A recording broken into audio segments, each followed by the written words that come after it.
मैं आपको कुछ नाम गिनवा रही हूँ। आपको ये बताना है कि इनमें क्या समानता है, कौन सा धागा इन सबको एक दूसरे से जोड़ता है। वीर भगत सिंह, वीर सावरकर, राम प्रसाद बिस्मिल, अशफाक उल्लाह खान और लाला लाजपत राय। समानता ये है कि ये सब भारत भक्त थे और ये सब जिस मशाल की रोशनी में स्वतंत्रता के पथ पर आगे बढ़े थे, उस मशाल का नाम था महर्षि दयानंद सरस्वती। नमस्कार। ओजस्वी तेजस्वी वेदों के ज्ञाता धर्म धुरंधर महर्षि दयानंद सरस्वती की 200वीं जन्म जयंती पर मैं विदिता मोहनीश्वर आप सबको सादर प्रणाम करती हूँ। आज मैं आपको वो युग पुरुष, वो ज्योति पुंज के बारे में बताऊंगी जिन्हें बाएं हाथ से रखे हुए इतिहास में उसे वो स्थान, उसे वो मान नहीं मिला जिसे वो मिलना चाहिए था। आप दुनिया को अपना सर्वश्रेष्ठ दीजिए, आपके पास सर्वश्रेष्ठ लौट कर आएगा। आर्यव्रत उठ, जाग, आगे बढ़, समय आ गया है नए युग में प्रवेश करने का। ये शब्द थे महान ऋषि परंपरा में जन्म हुए श्री मूल शंकर तिवारी के, जिन्हें हम आज महर्षि दयानंद सरस्वती के नाम से याद करते हैं। स्वामी जी गुलाम भारत में जन्मे थे जब कंपनी सरकार अपने खजाने भरने के लिए भारत की अस्मिता और गौरव को दिन रात लूट रही थी। अंग्रेज जानते थे कि भारत में आस्था, ज्ञान और स्वाभिमान की जड़ें कितनी गहरी हैं। उन्हें आभास था कि बिना संस्कृति की जड़ें काटे बिना भारत को ज्यादा दिन तक गुलाम बनाए रखना संभव नहीं होगा। आपको वो लॉर्ड मैकॉले का कथन तो याद ही होगा कि भारतीयों में हिंद भावना भर दो, उन्हें विश्वास दिला दो कि उनकी संस्कृति कितनी पिछड़ी हुई है, उनकी मान्यताएं और परंपराएं कितनी खोखली है। यहाँ तक कि उनका पहनावा, खान पान, बोली, भाषा कितनी शुद्ध है। उन्हें आगे बढ़ना है तो अंग्रेजों को अपना माए बाप समझना होगा। भारत में एक ऐसी नस्ल पैदा करो जो देखने में सामान्य लगे पर अंदर से अंग्रेजियत फूट फूट कर भरी हो। यही अंग्रेजियत का अंधा मोह उन्हें सदियों सदियों तक हमारा गुलाम बनाए रखेगा और भारत में ब्रिटिश राज का सूर्य कभी अस्त नहीं होगा। स्वामी जी एक गोरी चमड़ी का काला सच समझ चुके थे।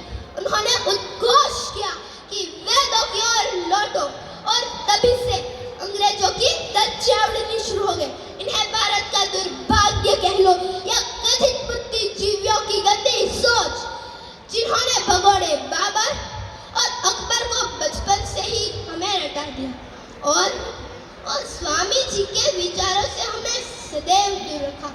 जब अंग्रेजी पढ़े हुए तमाम बुद्धिजीवियों अंग्रेजों को अपना मुखिया मानने लगे थे और उनकी झूठी शान बढ़ाने के लिए उनके पीछे दुम हिलाए फिरते थे, तब स्वामी जी ने हिंदी भाषा और महान वैदिक परंपरा का प्रचार निडर होकर किया। यही कारण था कि फिरंगियों की तीखी नजर स्वामी जी पर हमेशा बनी रहती थी। दमनकारी अंग्रेजी राज में जब अंग्रेजों के सामने लोग आंख उठाने से डरते थे, तब स्वामी जी खुलकर कहते थे कि भारत सिर्फ भारतीयों के लिए है, अंग्रेजों को यहाँ से जाना ही होगा। स्वामी जी ने ही सबसे पहले स्वराज का नारा दिया था। आगे जाकर गंगाधर तिलक ने जन वाक्य बना दिया। सरदार वल्लभ भाई पटेल ने स्पष्ट शब्दों में कहा था कि वास्तव में स्वतंत्रता की नींव स्वामी जी ने ही रखी थी। सरकारी पाठ्यक्रमों ने हमें बताया ही नहीं कि स्वतंत्र संग्राम में स्वामी जी ही सबसे प्रमुख थे। क्यों नहीं बताया, ये आप भी जानते हैं और मैं भी जानती हूँ। ऐसे इंसान को देश का हीरो कैसे मान ले जो वेदों का ज्ञाता हो, सनातन धर्म में अटूट विश्वास रखते हो। खैर, तब नहीं तो अब सही हम महर्षि दयानंद सरस्वती, गंगाधर तिलक, वीर सावरकर जैसे महापुरुषों को अपने मन में स्थान दें, अपने हृदय में स्थान दें, अपने बच्चों को उनकी कहानियां सुनाएं। मैं स्वामी जी का एक किस्सा सुनाना चाहूंगी। 1857 के आंदोलन में बिहार के प्रथम सेनानी बाबू कुंवर सिंह ने चिंता व्यक्त की कि स्वामी जी हम कब आजाद होंगे। तो स्वामी जी ने कहा, कुंवर जी भारत 100 वर्षों में गुलाम हुआ है, तो इन्हें आजाद होने में भी इतना समय तो लगेगा ही। तो कुंवर जी बोले, पर स्वामी जी ये हमारा आंदोलन, इसका क्या होगा?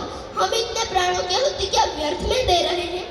स्वामी जी ने कहा, कुंवर जी स्वतंत्रता कभी सस्ती नहीं मिलती, हमें अनेकों वर्षों तक असंख्य प्राणों की आहुति देनी होगी, पर हम तो सिर्फ शुरुआत कर रहे हैं।